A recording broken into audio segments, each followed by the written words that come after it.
Eric Sheets-Haber. We're going to be talking through this slate. It's boy, I'll tell you, it's not pretty.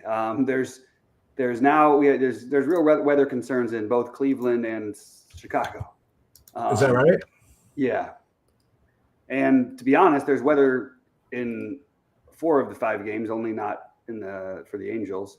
But the other ones don't look like it would probably just take like a weird pop-up for there to be a delay or something. So with that, it makes it very hard to spread out at pitching, and I don't feel as secure about that Chicago game. And also, it's a tougher matchup than the Morton and the Lugo have. So I think I'm probably just going to side with just going Morton, Lugo, and most of my stuff. Well, it's funny. I just ran my stuff now, and I'm going to look at it in a minute. As far as like just projections go, I just redid everything, and it still looks like it's like very close with these pitchers. Morton, Gray, Lugo, and Imanaga. I mean, they all look like the same to me. And then once again, this Feltner character has a good value score here, and the Angels, they're all freaking righties over there. I don't know. I was trying to build stuff on FanDuel earlier, and I kept on wanting to play the Angels, but then I'm like, oh my, what am I doing here? Like I have like no platoon, like at any position. So I don't know. So if you had to, okay, so you have Lugo as like Lugo Morton together. That's your top one, you think? Yeah. Okay. That's just what I've got right now. I mean I'm going to be playing the hitters in that Colorado, both for Colorado and the Angels. So I don't really want those pitchers. I don't think you really need to save and go down. There's really not that much you desperately need to spend up for today. And you've got some weird situations. Like the weather. I mean, I just don't want to risk it. And you also scared me with with this Cleveland bullpens talk also. Well, and there was weather concerns there too. Right. That to boot, right? Yeah, exactly. So it's kind of a tricky situation all around that I'm finding anyway. But I think Morton is still my favorite pitcher, and I think that trying to get Colorado exposure makes a lot of sense. That's where my main takes are, I guess. Let me see. Like if I just ran the Sims in the lottery again, they just want me to play these freaking Cardinals. You know what I mean? Like what are they doing? Right. Every single time, right? Yeah, it happens every time they play. I mean, we've seen it all year long, and it always ends up being what they want. But the thing that's interesting, though, is that it is sort of surprising that they're like, I actually don't think it's a bad play just based on the ownership, because you are getting them at crazy low ownership, and what you would argue is probably the best hitting condition on the slate if the game plays. You could maybe make it, I think it is.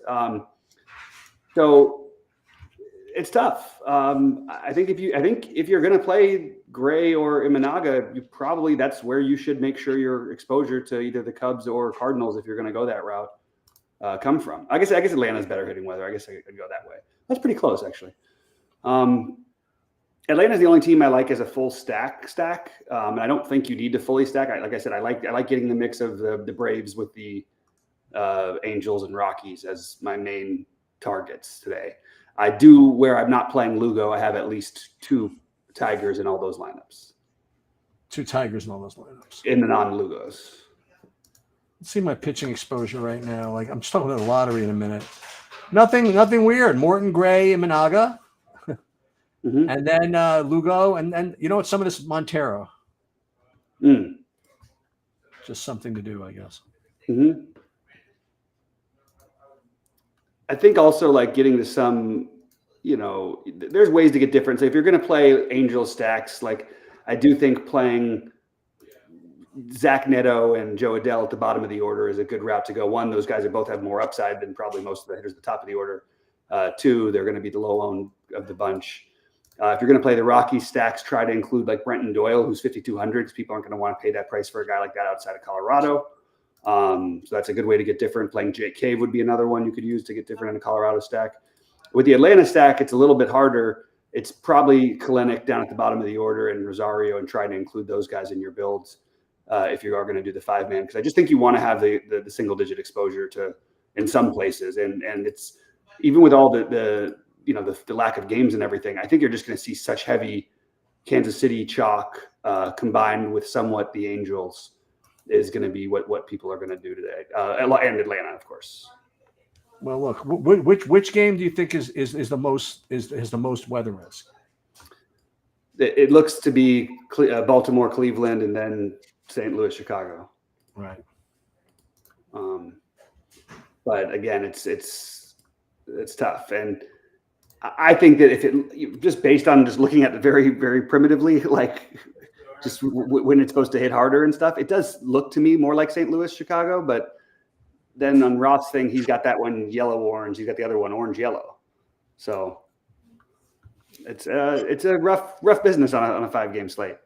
Yeah, no, absolutely. But at least the good news is that Cardinal game's got a little ways. You know what I mean? Like, oh, he just lowered it, by the way. So they're both. Well, he lowered it to yellow. They're both yellow orange. He's got. Okay. So more playable. Oh, all clear. What? Yeah, all clear now. No problem. Right. Yeah, Cleveland is probably the safer of the two, slightly, I guess, looking at it now. But it's there's definitely some concerns there, and especially if you're looking at the St. Louis Chicago game, you're looking at pitchers. If you get a pop up in the middle of the third inning, that's rough. Yeah. Anyway, I was gonna make a case like earlier for the Cubs at low ownership. I was gonna make. I think both sides, just because it's decent hitting conditions, a good hitter's park, obviously, when it's not 50 degrees and wind blowing in, and it's a nice hot day. So, yeah, I would just try to stay away from the KC full 5-mans, and unless you're like single entry or something, just because I just think it's going to be so chalky. Doesn't mean they're not going to get there. Just I don't really see a way of getting different by playing those stats. Yeah, I don't really have too much Kansas City on DraftKings at all. Yeah. So we'll like I said, we'll just see how it turns out, I guess. Yeah. And everybody always says this, and they say that all these things. And none of us know anything. I'll trust meteorologists because you're somewhere near where that is, and it's not going to rain till later. I don't trust that as on the ground information, just me personally, because knowing we hear that all the time in Atlanta. Oh, there's no problem. It's an hour before the game starts. There's literally not a cloud in the sky, and then they have those really bizarre pop-up storms that just go all throughout the night when they start hitting. So I'm just going to trust in Roth, and I know he doesn't work for our company, but he's the one doing this, and he knows more than I do. So I'm going to always default to sort of what he thinks and what kind of risk you take. But we only have 5 games to choose from. Look, the other thing about the thing about those games is even if let's flip the other side of it around. Maybe we shouldn't be as concerned, but some people might be a little bit scared off of it. And both Cleveland and Baltimore. I mean, Cleveland's bullpen is tough, but like you'd think that just looking at it, that they would be the more popular team than maybe anyone except for KC, and they're not getting that kind of ownership. So maybe it is worthwhile to get to a little bit of the Baltimore Cleveland if you want to take that, minimal maybe-ish, but certainly some sort of a gamble.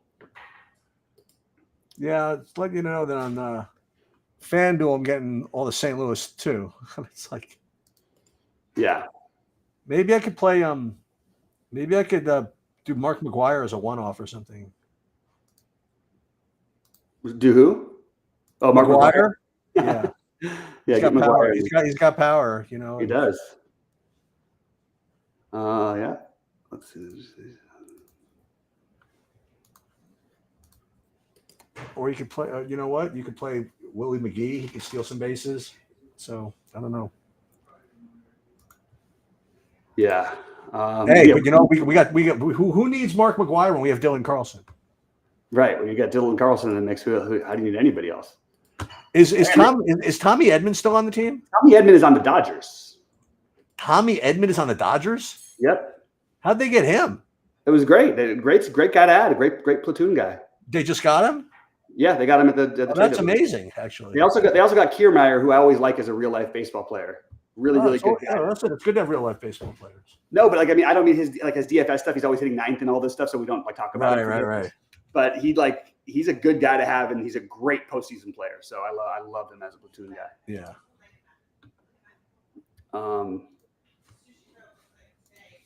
Travis likes the full game stack of the Cleveland Baltimore. I get it. I think that's illogical. I'm always going to point out the things that I notice, and that's the only thing that worries me is you have this bullpen that's literally putting up numbers that nobody's ever seen before. Like, it's a little worrisome when you're stacking a game. But if you just look at the, and the weird part is it's kind of a bullpen game. It's going to be Bent Lively, but he's not going to throw more than like 75 pitches probably. Right.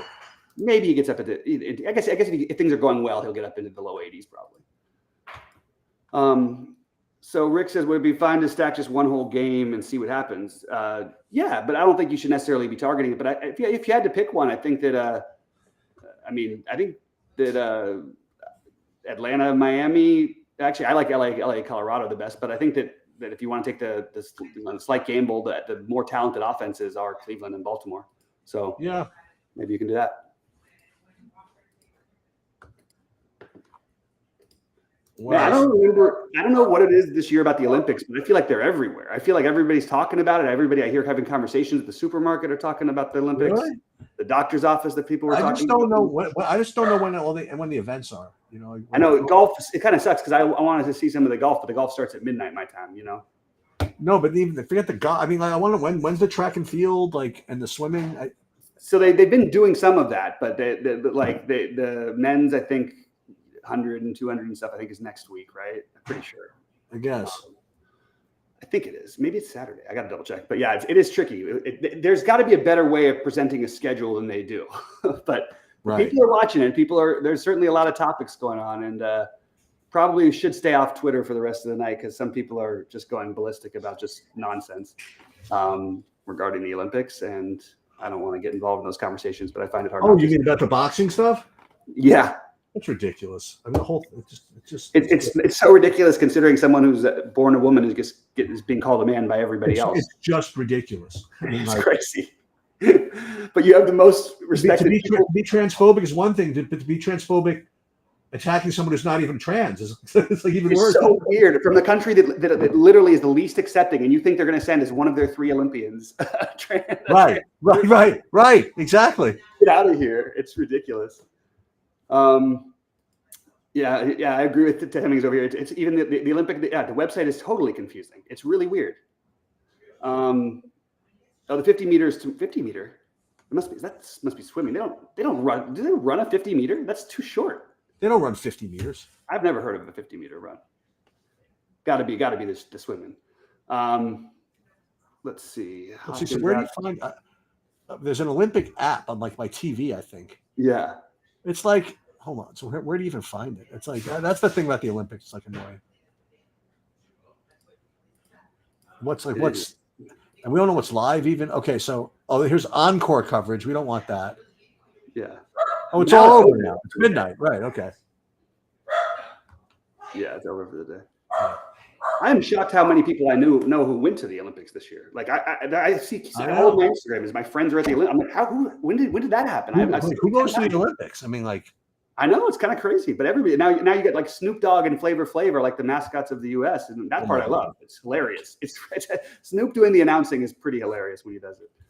That's my favorite. All right, I might go in a little bit. I'm still trying to shake this thing, but it is doing a little better than earlier today. A little easier to talk. It was hard to talk this morning. Well, we have 2026.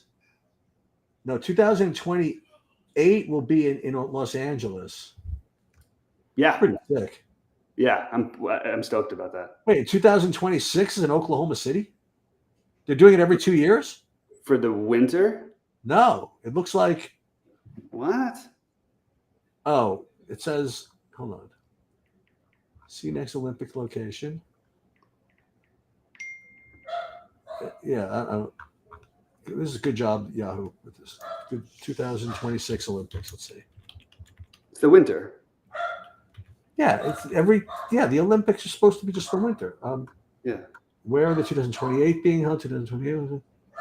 2028 2028 is Milano Cortina. It's in 2026 is Milan. 2026, right? Yeah. We've got the LA ones coming here. That's good.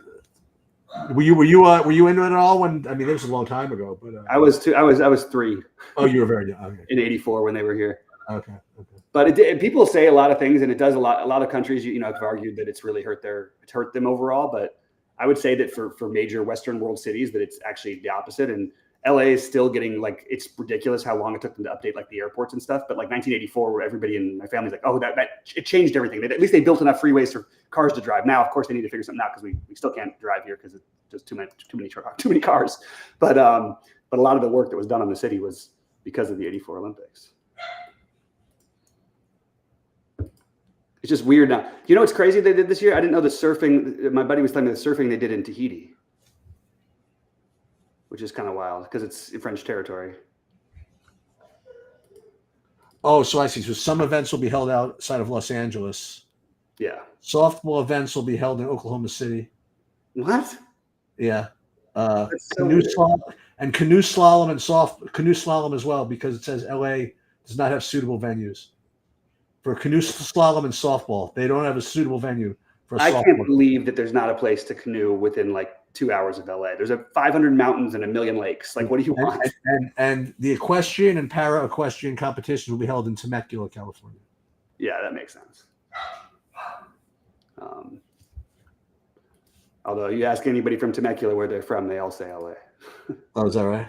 Where is that, in the valley? Yeah, basically. I mean, it's inland a little bit. Yeah. Let me tell you something. I don't think I've ever been as hot in my life as when I was in the freaking valley at Fairplex Park in I think that's in Encino or something in August once. It was it's just so hot. Yeah, it's 110. It's a dry heat too. It is really hot. Yeah. But then the other thing I remember about LA is this girl I was seeing. She had a place in Lake Arrowhead, and Lake Arrowhead is the most amazing place. It's above the smog line, so you drive up the mountain or whatever, and you literally pierce through, and then when you get to the top, you literally see the smog line underneath you, and it's it's 15 degrees colder and totally fresh air. It was awesome. Yeah, it's crazy. Even in Santa Barbara, and then even in LA, actually, Santa Barbara is really crazy because you can drive and it'll be 85 in one part of town, and you go literally 2 miles and it's 50, and it's all fog versus all sun. It's really crazy. Temecula's inland and south. It's the opposite side of the valley. All right. I mean, if there's no questions, I mean, whatever. Let's just get out of here, I guess. I mean, I built the lineups live. I showed everybody. Actually, I didn't share my screen. Well, I'll just tell you what I did then. How about that? Yeah, I've been doing it the whole time, so fine. No one mentioned it. So no one mentioned it. Nobody cared.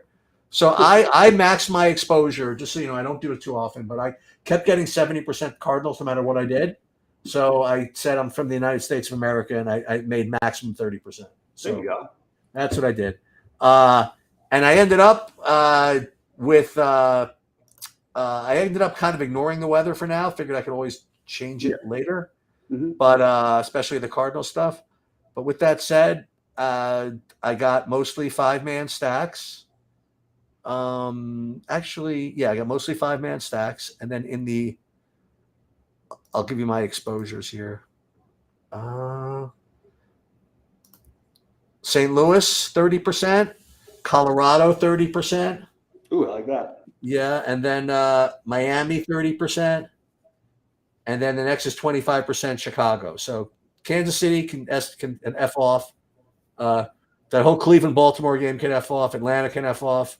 We'll just see how it goes. Short slate, it is what it is. Pitching wise, I imagine getting the chalk if I'm doing all that nonsense in the hitting. Yeah. So 44% Morton, 44% Gray, 40% Imanaga, and then 20% Montero and Lugo. So and Feltner. So much less volatile pitching for me. Mm-hmm. And that's and again the big tweak and the thing that I did was I hard capped a stack, which I don't do too often, but I just know I don't want 70% of St. Louis, and so I just capped it, and that's just the way it's going to be. Yeah. And that's pretty much it. I mean, listen, there's a little window for late swapping at like 8 o'clock. I might do it at like 7:45 because Mhm. get a better idea of the weather of those last 2 games or whatever. If I have too much St. Louis and the weather starts to get fishy or whatever, I could just push all of it back to Colorado and the Angels or whatever. Yeah, I think that's very reasonable. Yep. And that's I guess that's about it.